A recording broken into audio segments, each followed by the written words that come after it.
Long John Silver, or Barbeque as the men called him, was our cook.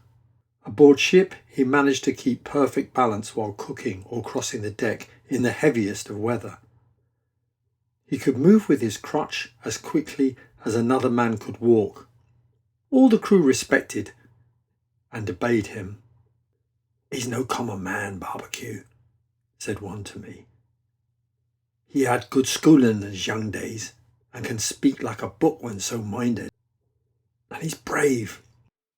I have seen him fight 4 of them, unarmed." Silver instinctively knew the best way to deal with each crew member. To me, he was unfailingly kind. Long John was always glad to see me in the galley, which he kept spotlessly clean. "Come away, Hawkins," he would say. "Sit you down here with Captain Flint." The parrot sat in a cage in the corner. "I call him Captain Flint, after the famous buccaneer. Flint thinks we'll find our treasure, don't you, Captain?" And the parrot would say, "Bizarre, bizarre, bizarre." Not everyone on board got on. The squire and the captain despised each other. One day the captain said, "This crew is better than I expected. The ship too. But I still don't like this voyage." At this, the squire turned away and marched up and down the deck, chin in the air. "Any more of that, man," he said, "and I shall explode."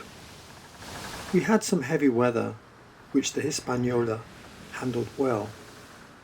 The crew seemed contented, which did not surprise me. There was double grog for them, and there was a barrel of apples they could help themselves to on deck. The captain did not approve. "Spoil the men, and you make devils," he said. But good did come of the apple barrel, as I shall explain.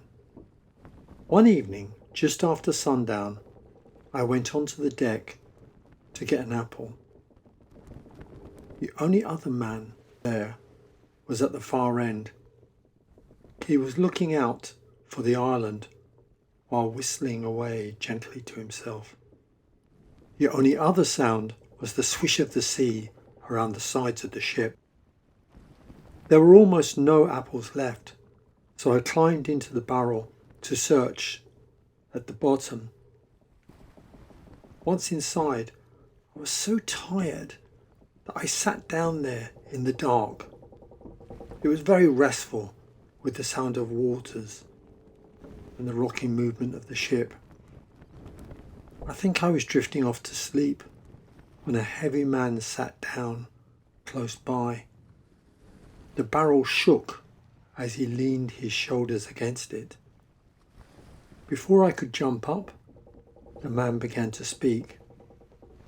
It was Silver's voice I heard as I lay there trembling. He only said a dozen words, but they meant that the lives of all the honest men aboard now depended upon me alone.